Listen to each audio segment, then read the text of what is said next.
नमस्कार जनसत्ता में आपका स्वागत है।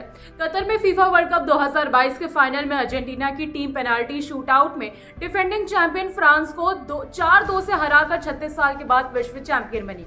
1994 और 2000 के बाद तीसरी बार फीफा वर्ल्ड कप फाइनल का नतीजा पेनाल्टी शूटआउट से निकला। पहला हाफ अर्जेंटीना के नाम रहा। इस मैच में स्टार फुटबॉलर लियोनेल मेसी ने पहला गोल दागा। प्रधानमंत्री नरेंद्र मोदी ने अर्जेंटीना को विश्व कप जीतने पर बधाई दी और कहा कि फाइनल मुकाबले को फुटबॉल के सबसे रोमांचक मैचेस में से एक के रूप में याद किया जाएगा। उन्होंने कहा कि अर्जेंटीना और मेसी के करोड़ों भारतीय प्रशंसक इस शानदार जीत से खुश हैं। मोदी ने ट्वीट किया कि इसे सबसे रोमांचक फुटबॉल मैचों में से एक के रूप में याद किया जाएगा। अर्जेंटीना को फीफा विश्व कप चैंपियन बनने पर बधाई। उन्होंने पूरे टूर्नामेंट में शानदार प्रदर्शन किया है। अर्जेंटीना और मेसी के लाखों भारतीय प्रशंसक इस शानदार जीत पर खुशी मना रहे हैं। मोदी ने फ्रांस को भी शानदार प्रदर्शन के लिए बधाई दी है। पाकिस्तान को परमाणु ताकत बताकर भारत को धमकी देने वाली पाकिस्तानी मंत्री शाजिया मरी के तेवर अब कुछ नरम पड़ते नजर आ रहे हैं। बता दें कि शाजिया मरी ने अपने बयान का बचाव करते हुए कहा कि पाकिस्तान एक जिम्मेदार न्यूक्लियर स्टेट है। इससे पहले शाजिया मरी ने कहा था कि नौबत आई तो हम जवाब देने से पीछे नहीं हटेंगे।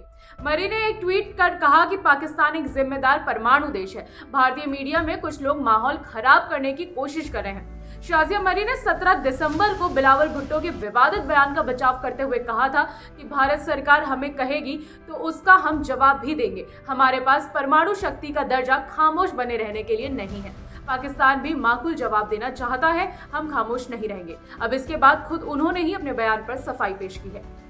आरएसएस के प्रमुख मोहन भागवत ने रविवार को कहा कि अमेरिका और चीन के रास्ते पर चलकर नहीं बल्कि लोगों की स्थित परंपरा और संस्कृति के आधार पर भारत का विकास होगा। उन्होंने कहा कि अगर भारत चीन या अमेरिका जैसा बनने की कोशिश करता है तो ये उसका खुद का विकास नहीं हो पाएगा। उन्होंने कहा कि भारत का विकास उसकी दृष्टि, परिस्थितियों, लोगों की आकांक्षाओं, परंपरा, संस्कृति और जीवन के बारे में विचारों के आधार पर होगा।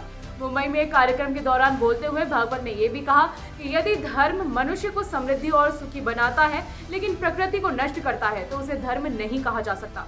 इससे पहले G20 में भारत की अध्यक्षता पर प्रतिक्रिया देते हुए भागवत ने कहा था कि दुनिया को अब भारत की जरूरत है। उन्होंने कहा कि भारत अब वैश्विक चर्चाओं का हिस्सा है और उसे दुनिया का नेतृत्व करने का भरोसा भी है।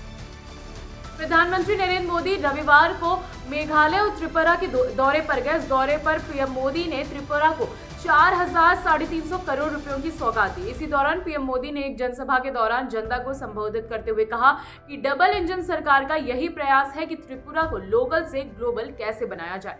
आपको बता दें कि चीन से तनाव के बीच प्रधानमंत्री नरेंद्र मोदी पूर्वोत्तर राज्यों के इस दौरे को काफी अहम माना जा रहा है। अभी के लिए बस इतना ही। बाकी देश दुनिया से जुड़ी तमाम अपडेट्स के लिए बने रहिए जनसत्ता के साथ। धन्यवाद।